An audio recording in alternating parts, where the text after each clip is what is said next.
You probably have heard about the Harvard grant study that followed 268 Harvard students for 70 years, but that's peanuts compared to the British birth cohort studies.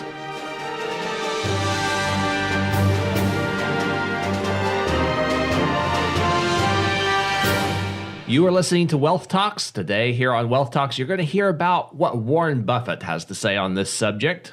Do we expect too much out of our kids or not enough?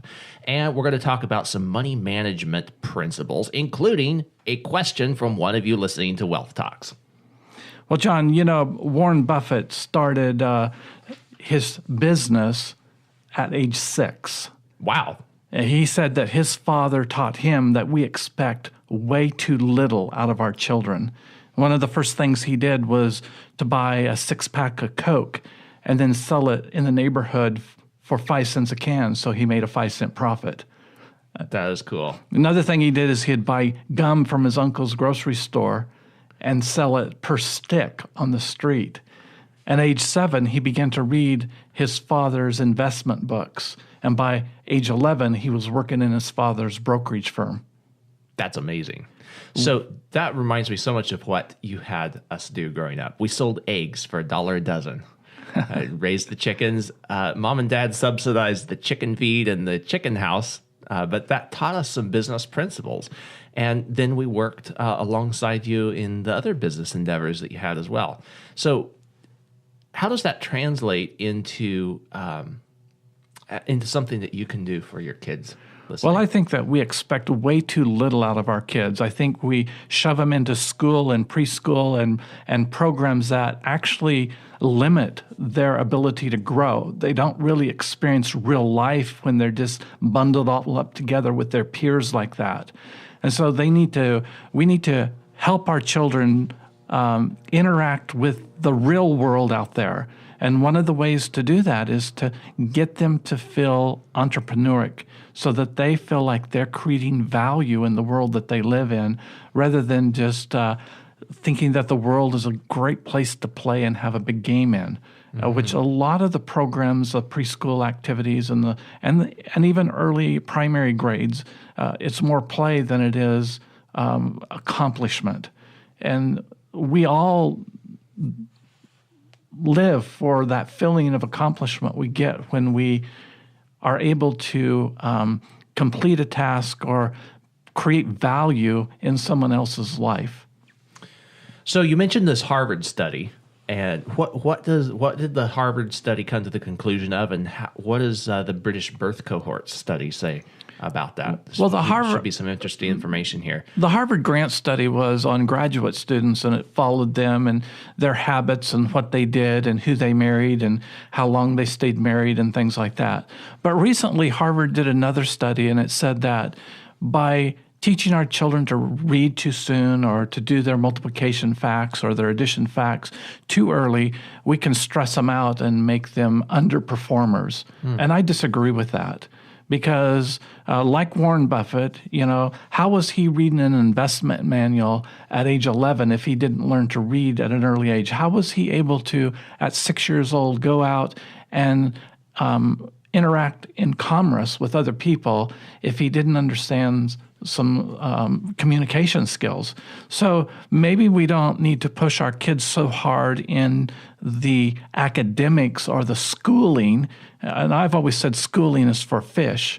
We need to educate people. We need to educate our children, not school them. And so education is a whole lot more than attending school. Education is about how the real world works and teaching our children the value of money and the value of and when I say that, that's not how much it can buy. That means on the value of money is what service have I provided to earn that money. Yeah.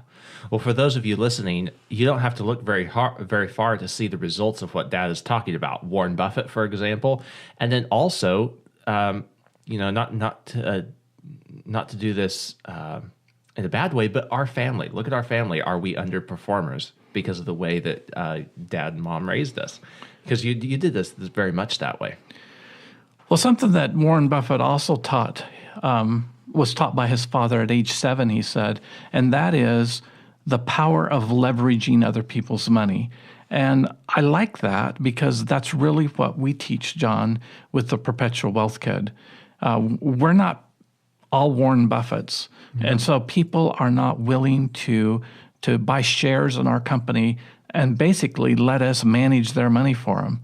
So we have to learn to save. And that is one of the lessons that we don't teach children either, is that we don't teach them to save, and we don't teach them the power of giving either. And those are two principles that have been lost, I believe, in our society that is making our society into something that it never, the founding fathers never intended it for it to become, and that is an entitlement society. If we teach people to save at an early age, preteen, and we teach them the power of giving and why we give, then we wouldn't have the entitlements mentality that we're seeing on college campuses and around the country today. Interesting. So more productivity instead. It would be a whole lot more productivity. Everyone would be better off because that's why there is a car almost in every household today. That's why there's at least a television and multiple cell phones. Those things don't happen because of entitlements. Those things happen because people worked hard and created value and brought the price of those products down far enough so that everybody could afford them in our society. Okay. So as you're listening to this podcast, you might be wondering, how early do I start teaching my kids wise money management principles? Well, 6 years old wasn't too early for young Warren Buffett. What do you say to that?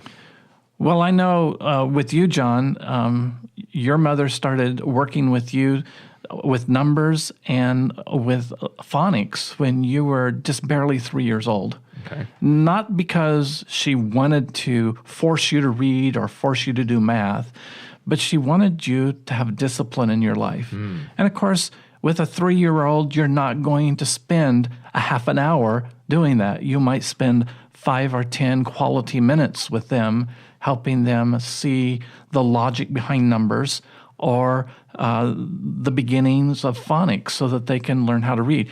You were reading well at the age of 4. And, of course, your brother Stephen, who just turned 16 the other day, surpasses me in his reading skills, and he was taught the same way. So he's reading. He reads way much at a higher level than I do. Yeah, and working on physics and everything else too. That's yes. Cool. So you become self-taught in that way so that you realize that the rest of life is a learning experience. Because when we stop learning, we stop growing. Yeah. And that's true financially too. And so when we start talking about concepts like internal rate of return and average versus actual rate of return, those often are puzzling to people because they've stopped learning long before they were taught that in school. And then after that, they never bump into it in their daily activities. So they are ignorant of it. And that is something that we can stop by starting early with our children to understand the concepts of math, of reading, and of money. That's good. So how early is it to start? Really, there's not too early to start. In fact, we've made it really easy for you to start early with your children, teaching them principles about money. One of the things I remember that you and Mom did with us, Dad, as we were growing up, is you were very careful about the books that we read, even the children's books that we'd read. You wanted them to have good morals, good lessons that were embedded into those wonderful stories. And we have endeavored to do the same with an eye to education about money for children. Well, I'm glad you brought that up again, John, because the British study that followed 70,000 people for 70 years, that's a whole lot more than 268 like the Harvard study. Okay. From 1946, they interviewed every mother that gave birth to a child, and they followed that child then to see their levels of success, and they measured the success of those people based on what their parents did for them while they were preteens. And one of those things was the parents read to their child every day out loud. Wow. And so that's something that we practiced as we were raising you children. And that's what we wanted to provide to you listeners, because it's important that you talk about and read about the things that they're going to deal with in the real world. So one of the books my daughters have written is Grandma's Coffee Can, which is a true story about my great-grandmother who had to deal with someone that was basically stealing from her. And it teaches how you can stay in control of that situation without getting into a conflict over it. It teaches how to be a wise money manager. And in the back of the book, it has several pages of questions that you can ask your child and interact with them, even at an age of 4 and 5. This is and the kids will continue to enjoy these books all the way on. Absolutely. Yeah. Yes. The other book, Gracine wrote, John. That's right. It's called What I Heard in the Hall. It's a Dr. Seuss style book, very entertaining for the adults as well as the children. Again, wise money management principles that the kids will see in action in their lives. And of course, they'll understand them. As Ziegler said, the mother of learning is repetition. Mm-hmm. And so if we will repeat these stories over and over again, it will become second nature to them. And I think along those same lines, 2 books out of the Bible are really, really powerful in helping teaching real wealth concepts, not just about money, but relationships and everything. And that is Proverbs and Ecclesiastes. And those are passages in the Bible that we read on a daily basis as you were growing up as well, and still do. Yeah, really, really great lessons embedded all throughout those. So to get the books, the children's books that we're talking about, you can get those on the Life Benefits website store, on our website, life-benefits.com, or call our office. We'll make it easy for you, 702-660-7000. This is a great time of year to get these and get them in the hands of your children, read them to your children as we go into the new year. Well, let's talk about that question that was written in for the podcast, John. That's right. Moving over to the money management side, we have a question writing in. Dr. Bret says, is there any way to employ an early payoff penalty to loans taken by a corporation from our money management account in order to recoup the interest earlier for another purpose? So basically, if I'm paying off the loan early, the interest is going to be adjusted down. But can I pay it off and pay a penalty with it so I still get the benefit of that interest and I can reuse the money? Well, as you know, when you have a business loan, there's typically a prepaid penalty. Unlike a mortgage, where prepaid penalties are not allowed, with a business loan, they're not only allowed, they're often part of the contract. Mm-hmm. And so if you prepay a business loan, then the lending institution is going to charge you a penalty to make up for the interest that they didn't receive on that loan payment because you paid it off quickly. So what Dr. Glass is talking about here is if you have a policy loan that you've lent to your business and now you have the funds to pay that off early, can you pay yourself a prepaid penalty to make up for the interest that you're going to lose by paying that loan off early? And the answer is yes. Now, the long answer is you have to make sure that the documentation is there so that you're not going to be penalized if you're ever audited. And John, you want to deal with that. Exactly. So the templates that we have on moneytools.net, you can download those. There's a promissory note in there that you could set up when you make a loan to your business like that. There is no prepayment penalty that is written into that promissory note. You can add it, of course. The limitation, like you said, is that penalty, whatever you write in, needs to be reasonable. What would you pay on another typical business loan in that situation? If you're overcharging for penalties to your company and you were ever audited, then the IRS is going to be looking twice at that. It needs to be reasonable. And that might be something then that you even talk with your CPA about. Realize, though, that most CPAs are conservative.